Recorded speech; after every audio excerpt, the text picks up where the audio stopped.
All right, let's get into this. Imagine for a second trying to launch a mission to chase down an object from another star system. I mean, a visitor that's already on its way out the door. It sounds like something straight out of science fiction, right? Well, a brand new feasibility study has mapped out exactly how we could pull it off. Our little corner of the galaxy isn't totally isolated. Every now and then, we get visitors, objects that have traveled for eons through the space between stars. This one here, this is 3I Atlas, only the third one of these interstellar objects we've ever spotted. And as it swings past our sun and heads back out into the void, it gives us this fleeting, once-in-a-lifetime chance to study material from another star up close. So here's how we're going to break this all down. First up, we'll talk about this messenger from another star and why it's such a huge deal. Then we'll get into the problem, why catching it feels like a completely unwinnable race.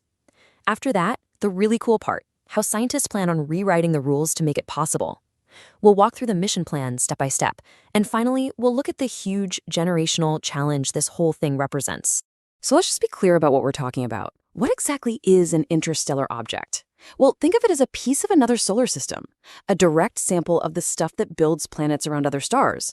Getting to one would be, wow, it'd be like finding an alien fossil. It could tell us if the very chemistry that led to life here on Earth is common out there in the galaxy. And that's why getting to one, actually studying it with a probe instead of just seeing it through a telescope, that would be an absolutely monumental win for science. But that leads us right to the massive, massive problem. Chasing down something that's not from around here and is already leaving, well, that's one of the toughest things you can even try to do in space. Honestly, at first glance, it looks just impossible.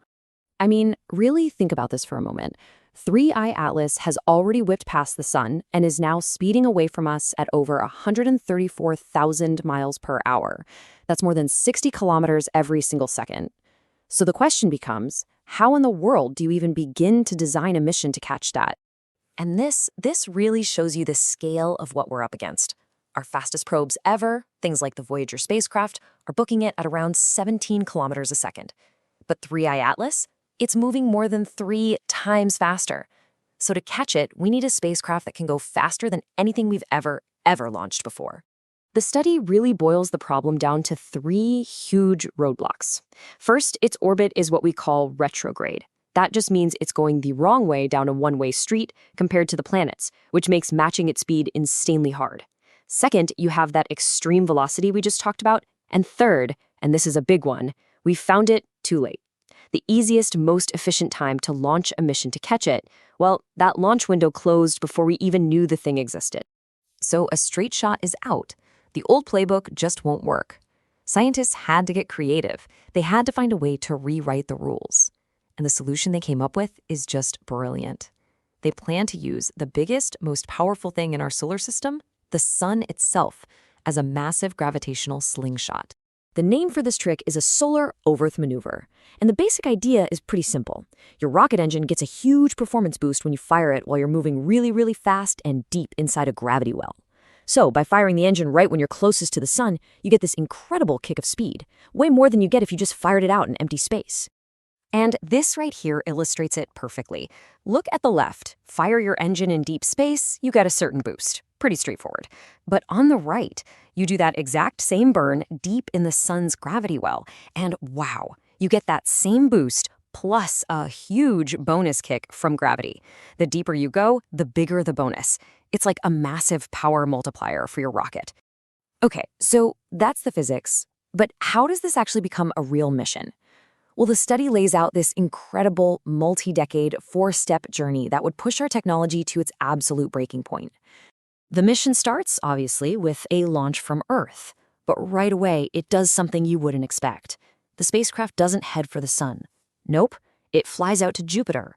And get this, it uses Jupiter not to speed up, but to slow down. It's a braking maneuver. This kills off the speed it got from Earth's orbit and basically lets it fall almost straight down toward the sun.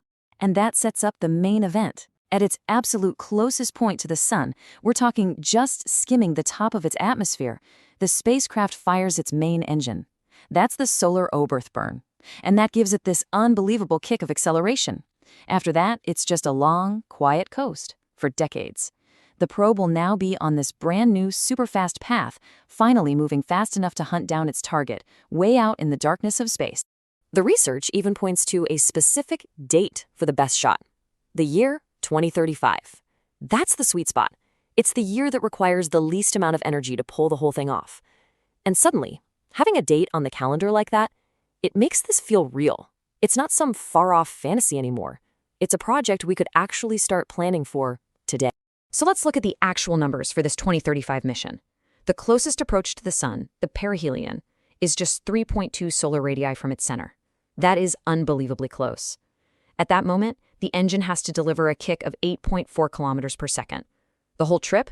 It'll take 35 to 50 years, a true generational journey. But here's the payoff. The final intercept speed, relative to 3i Atlas, is a pretty manageable 16 kilometers per second. That's slow enough to actually get some amazing science done during the flyby. Now, a mission this big needs a seriously big rocket, and the study says that a fully refueled SpaceX Starship can actually do it. It's got the power to launch the whole package, almost 18,000 kilograms of spacecraft and rocket motors. That would even leave room for about a 500-kilogram science payload, which is about the same size as the New Horizons probe that gave us those incredible pictures of Pluto. Okay, so the math works. The rocket might actually exist soon. But that does not mean this is a walk in the park. Not at all. This mission presents some of the biggest engineering hurdles we've ever faced in space exploration. There are three main challenges to overcome. First, you have to survive that close pass of the sun. We're talking about a heat flux of about 6 megawatts per square meter. You need an incredible heat shield for that. Second, that engine burn has to be perfect. It's likely going to be a series of solid rocket motors, and they all have to fire exactly on time at the single most critical moment of the entire mission. And finally, there's the timeline.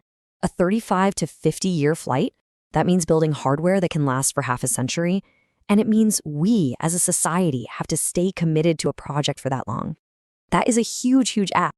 So what's the bottom line from the study? The verdict is, it's feasible. A mission to 3i Atlas is actually possible.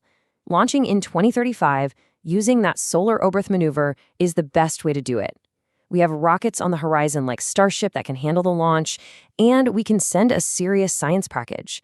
But, and it's a big but, the critical challenges of surviving the sun's heat and managing a mission that spans generations, those are immense hurdles that still need to be solved. You know, in the end, a mission concept like this really forces us to ask some big questions. What are we willing to do for the sake of pure discovery? Are we willing to start a journey when the answers might not come back for 50 years, long after many of the people who built it are even here to see them? This study suggests that, technically, it can be done. Because some mysteries are so profound, they just require a closer look.